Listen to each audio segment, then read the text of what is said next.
Et là, je veux pas que tu sois déçu. Pourquoi? T'attaquais, mec. Là, t'attaquais. Tu nous faisais trop plaisir. T'es tombé, ok, ça fait chier, mais t'attaquais. Et nous, c'est ce qu'on veut. On t'a demandé quelque chose, t'es parti en mode guerrier. Et jusqu'à la chute. Bah ouais, bah c'est pas passé, mais au moins t'as attaqué. Donc bravo à toi, mec, ok?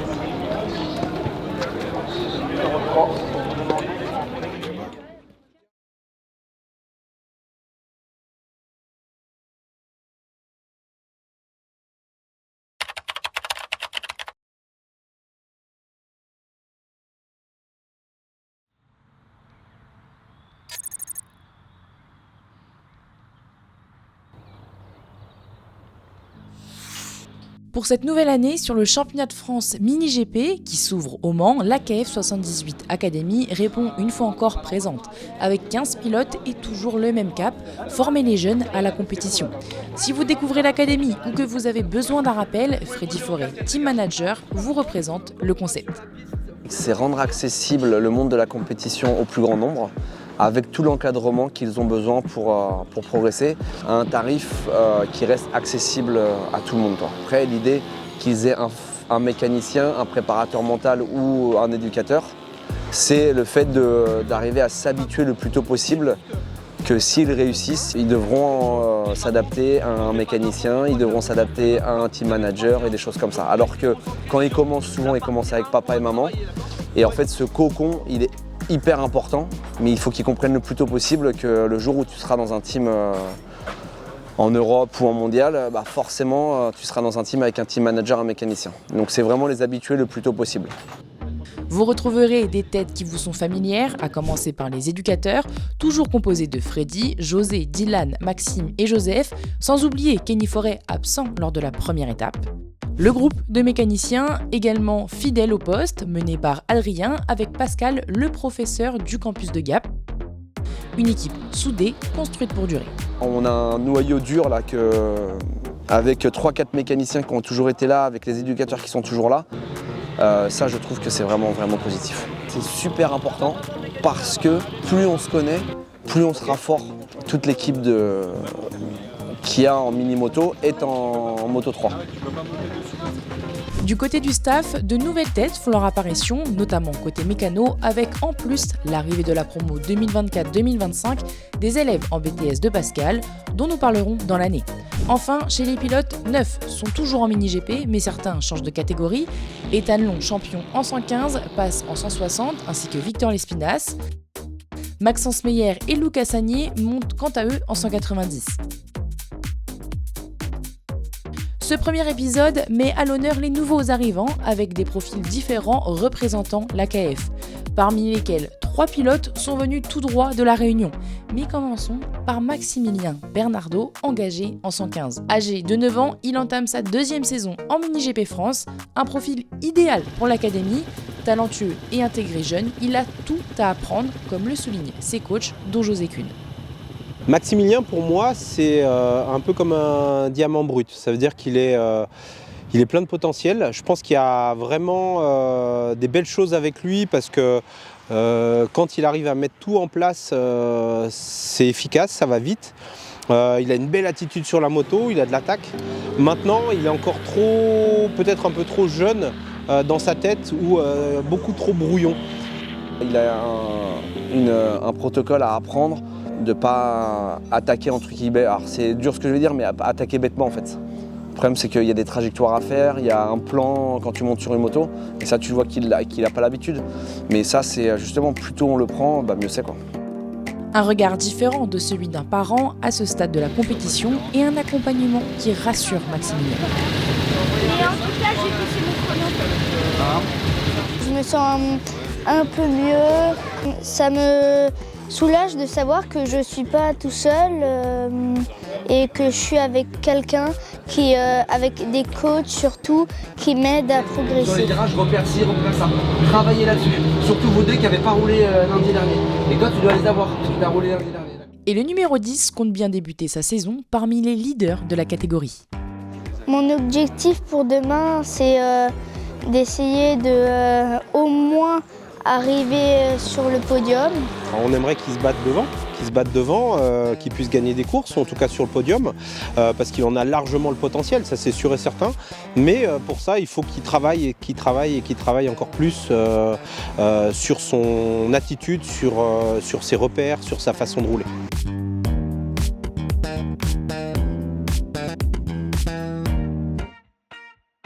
En 160, nous découvrons Karel Doucet, qui participe à sa deuxième course en championnat de France. Bien que la catégorie 110 aurait été la plus adaptée à sa jeune expérience, ses 11 ans ne le permettent pas et le propulsent déjà dans la classe supérieure. C'est vrai que la marche entre le mini-GP, la Ligue, elle est quand même assez importante, surtout en fonction des ligues. Il y a des gros écarts, parce qu'en Ligue, ça gagne des courses, et puis là, il va arriver... ce ne sera pas la même histoire, donc il y a un petit peu d'appréhension. Malgré tout, c'est quelqu'un de... Karel est assez réfléchi, il est assez posé. Avec ses parents, il est bien entouré, donc je pense qu'il a la tête sur les épaules. Karel est pourtant réaliste et s'attend surtout à progresser pour sa première saison au sein de la KF78. Il y a plus de niveau en championnat de France que la Ligue, puis si je vais rouler plus vite, faire des courses plus longues, ça va être plus physique, mais à la fin de l'année, je vais pouvoir mieux rouler pour l'année prochaine. Je pense que lui, ça va être un peu différent parce qu'il est tout de suite en 160, où il y a déjà, en mini-GP, où il y a des enfants qui ont déjà beaucoup d'expérience. Donc là, je pense que ça va être un peu rock'n'roll, sa première course. Donc je pense que lui, c'est vraiment les premières courses de prendre son temps et d'être patient. En fait, d'être patient. Pas de prendre son temps, mais d'être patient, que ça ne va pas arriver tout de suite. J'aimerais faire un top 15. Je vais voir comment ça va se passer le premier week-end et après on verra. Pour Dylan Buisson, l'un de ses coachs, le 64 peut performer à l'avenir. Il a des qualités, c'est très fluide ce qu'il fait, il a une très bonne position aussi, il a des bonnes trajectoires, mais il n'arrive pas à attaquer, quoi. C'est vraiment la différence avec Maximilien par exemple. Pour sortir de sa zone de confort, il faut vraiment répéter les choses, quoi. Et Karel pourrait bien tirer parti de l'arrivée de plusieurs pilotes réunionnais présents dans chaque catégorie, puisqu'il s'agit d'un véritable atout pour tous, selon Freddy. Nous, ce qui nous a plu chez les Réunionnais et aussi chez Nolan, c'est pas un vrai Qatari, mais un Français qui vit au Qatar, c'est d'amener un autre état d'esprit. J'estime que des Réunionnais qui partent de leur île et qui viennent en métropole, tu sais, c'est des sacrifices qui sont bien plus importants qu'un simple métropolitain qui vient en France, il reste dans son pays, toi. Et c'est ça que j'aime bien en fait, c'est qu'ils ont une attitude qui est différente et j'estime que ça peut apporter énormément aux autres pilotes. Et l'un d'entre eux, c'est Lucas Boyer, pilote 190, prêt à quitter son île avec ses parents pour vivre son rêve. On redéménage en juillet, on sera dans le sud, Saint-Maximin. Moi juste la moto, moi je m'en fous après du reste. Mais en plus là je vais faire une école que j'aime, donc je pense que je serai épanoui. J'ai 40 ans, je suis né, vécu là-bas jusqu'à maintenant. On est prêt à faire le saut parce que si son avenir il est ici et si lui s'épanouit dans ce qu'il aime faire, ma femme et moi on est prêt à faire le pas pour lui. J'ai beaucoup d'espoir en la moto parce que Lucas, je sais qu'il a un potentiel, mais il faut travailler et c'est pas chose facile. KF est là pour ça, m'aider à ce qu'il devienne le meilleur de lui-même et pourquoi pas demain champion de France ou autre. L'année dernière, c'était mon rêve d'être ici. Quand j'ai eu la combi et le casque, ça a déclenché quelque chose. Et quand j'ai vu la moto, quand j'ai vu tout ce qu'il y avait, ça a vraiment tité que là j'ai compris que je suis dans un vrai team. C'est un autre monde, c'est incroyable. Franchement, j'ai pas les mots, c'est trop bien. Du haut de ses 14 ans, mais surtout de son 1m73, Lucas a encore beaucoup à apprendre. Le numéro 89 donne son maximum pour atteindre ses objectifs et passer en catégorie NSF 250 l'année prochaine. Lucas, c'est un bon garçon, c'est un garçon qui est volontaire. La preuve, c'est qu'en fin d'année passée, quand il a commencé à venir avec nous à la KF, il faisait peu de sport. Là, il s'est mis au sport tout l'hiver, mais de manière hyper assidue, donc c'est fantastique. Parce qu'il a perdu du poids. En plus, c'est un grand gabarit, donc forcément, il a un petit handicap de taille. Donc ça va l'aider. Puis il se met un peu la barre haute parce que pour lui, les 3 premiers de la saison passée, Johan, Nolan et Tristan, roulaient vraiment très bien. Ils avaient une belle émulation tous les 3. Et puis là, du coup, il a envie d'essayer de se rapprocher de leur chrono. Donc c'est un bon challenge. En tout cas, on va tout faire pour qu'il y arrive. Étant donné que j'ai un désavantage par rapport à eux, ça serait bien de pouvoir rouler comme eux. Ça serait une réussite pour moi. Moi oui. Toi, oui. Moi oui. Moi j'ai gagné 2 dixièmes. Toi, faut que tu mettes de l'angle. Hein. Tu fais pas tourner ta moto, mais. Bah, tu les ranges. Mais je range comme. Regarde, non, mais mets-les comme ça. Regarde comment je suis. Non mais je les range pas comme ça. Je les range comme ça. Bah range-les plus haut. Bah il y a un moment. Vraiment très très grand, donc c'est sûr que c'est plus compliqué pour lui à trouver la position sur la moto, mais il y a des pilotes de haut niveau dans des grands championnats qui ont été grands et qui ont trouvé les solutions pour y arriver, donc je vois pas pourquoi lui il n'y arriverait pas. Le jour où il va comprendre ça, qu'il va arrêter de se trouver des excuses et qu'il va travailler à 100%, ça va vraiment aller vite. Et après une première journée d'essai libre en demi-teinte, il est temps de remobiliser les troupes pour les courses de demain. Pour les grands, quand on vous dit quelque chose, la plupart, vous n'avez strictement rien changé. Tu vois, un exemple, Lucas, dans le premier virage après les stands, dans le virage 1, on t'a demandé de changer quelque chose sur la trajectoire. J'ai rien vu qu'à changer. Vous êtes tous pareils, tous comme ça. Faut que je prenne des photos, faut que je touche les coudes. Ah, j'attaque. Et il se passe rien. Les seules personnes qui sont aptes à changer la donne, c'est vous. Nous, on est juste là pour essayer de vous aider. Trouver des solutions. Là, demain, je veux juste voir une attitude avant la technique.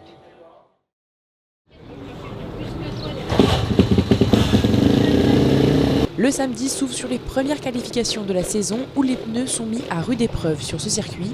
Alors, la stratégie s'impose. Faire 4-5 tours et on vous arrête.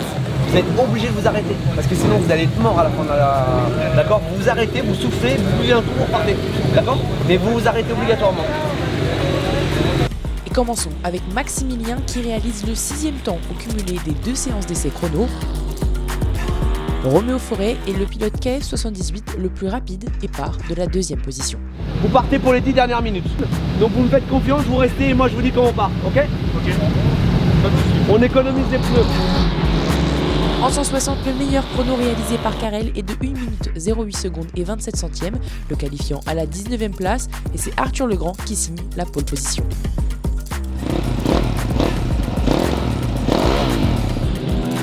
Enfin en 190, Lucas se rapproche de la minute. Sur la 2e ligne, il partira 5e pour les courses. Timéo Buchet, meilleur pilote KF78 et 3e à l'issue des séances.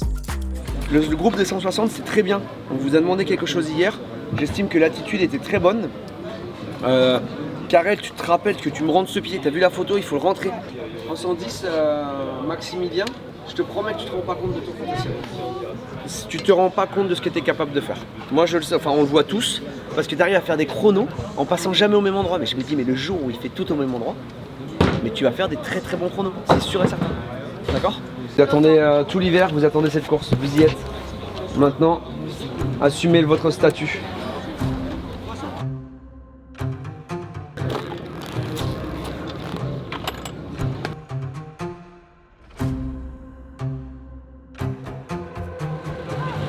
La seule chose qui manque pour toi, c'est de la concentration. Si tu arrives à être focus, je te promets que ça va faire une belle course. Ok?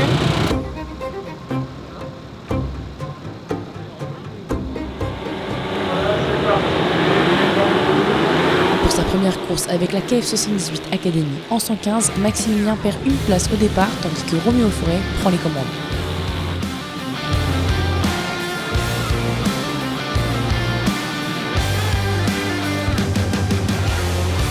Dès le 2e tour, le numéro 10 remonte un adversaire, puis un autre pour s'installer à la 4e position.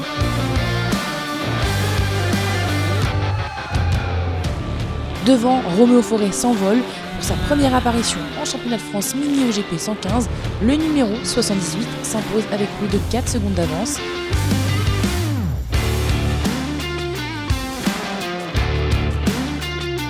Thomas Nourry, pilote de l'académie, rentre dans le top 3 et Maximilien passe la ligne aux portes du podium.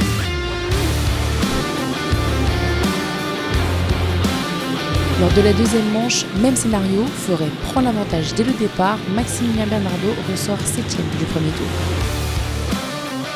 Mais le numéro 10 ne se laisse pas abattre et applique les conseils des coachs avec détermination. Il remonte à nouveau à la 4e position peu avant la mi-course. En tête, Forêt est cette fois-ci à la lutte pour la victoire face à Zach Mériot sous les yeux de son grand-père Jean Forêt, ancien pilote de Grand Prix.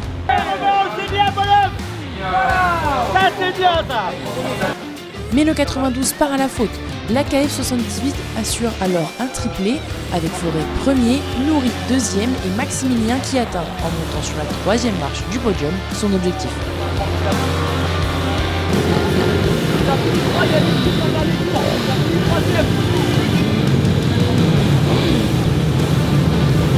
Ça va? Bon, mon chéri. Ça va, tu sais pas comment? Pour ce podium en jaune et noir.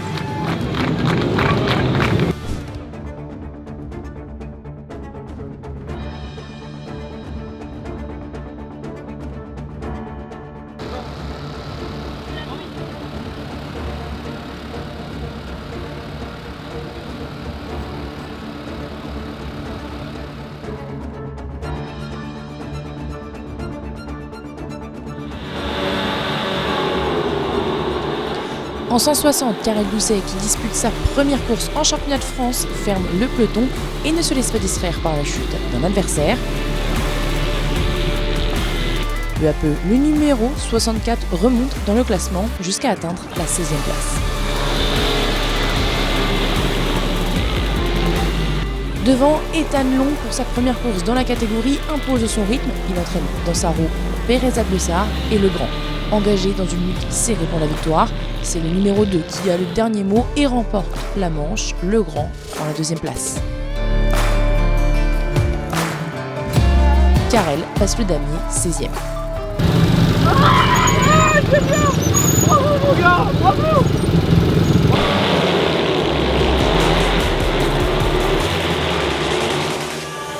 En course 2, Arthur Legrand prend à son tour les commandes. À l'arrière, Karel Doucet garde le top 15 en ligne de mire pour son arrivée dans le championnat.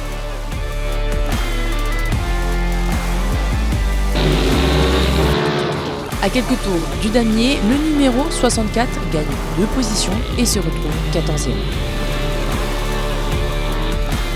En tête, Arthur Legrand, rapide et régulier, mène sans être inquiété. Le numéro 55 sauve sa première victoire dans la catégorie après une saison 2024 compliquée. Bilan positif aussi pour Karel qui marque 2 points. J'ai battu le record de niveau. Bravo mon frère, je suis fier de toi.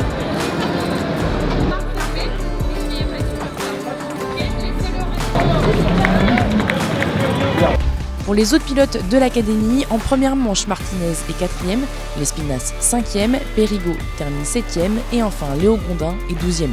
En course 2, Ethan Long monte sur la 2e marche du podium, Martinez et Lespinasse sont respectivement 4 et 5, Périgot est lui 8e et Gondin rentre dans le top 10. Voilà, félicitations.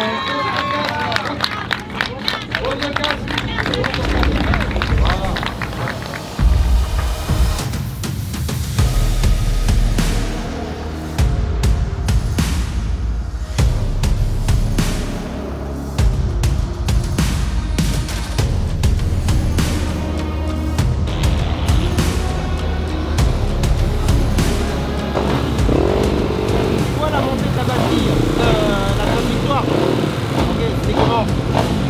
Voilà, ce sera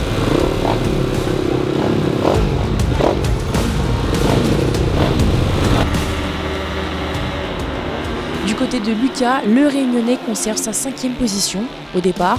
Devant, le 27 prend la tête, tandis que Timéo Buchet tente de rester dans son sillage. Le numéro 89 trouve son rythme et parvient même à rouler plus vite que lors des qualifications.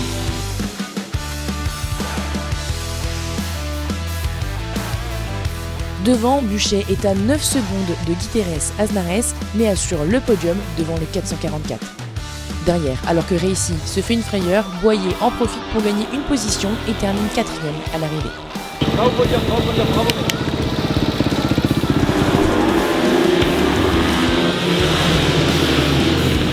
Lors de la deuxième course, Tino Buchet parvient à rester plus longtemps dans la roue du numéro 27.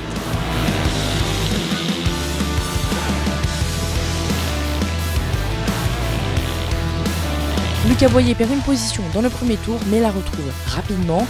Pleine attaque pour recoller au pilote devant lui. Le numéro 89 commet une erreur dans le quatrième tour.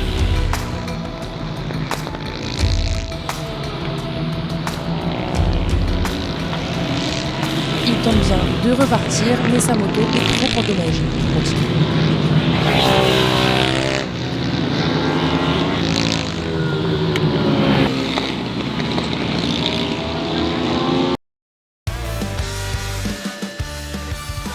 Pendant ce temps, Buchet sécurise une nouvelle deuxième place et empoche de précieux points.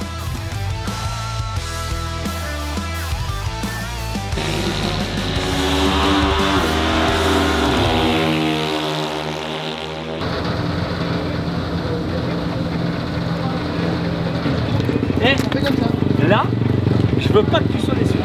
Pourquoi? T'attaquais, mec. Là, t'attaquais. Tu nous faisais trop plaisir. T'es tombé, ok, ça fait chier, mais t'attaquais. Et nous, c'est ce qu'on veut. On t'a demandé quelque chose, t'es parti en mode guerrier. Et jusqu'à la chute. Bah ouais, bah c'est pas passé, mais au moins t'as attaqué. Donc bravo à toi, mec, ok?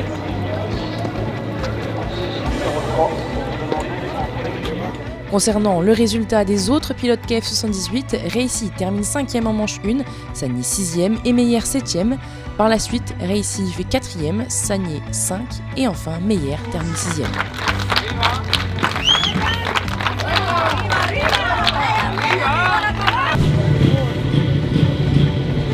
Un premier week-end de course riche pour l'académie avec de belles promesses pour la suite de la saison. Prochain rendez-vous à S-Course le 16 et 17 mai prochain. Du coup,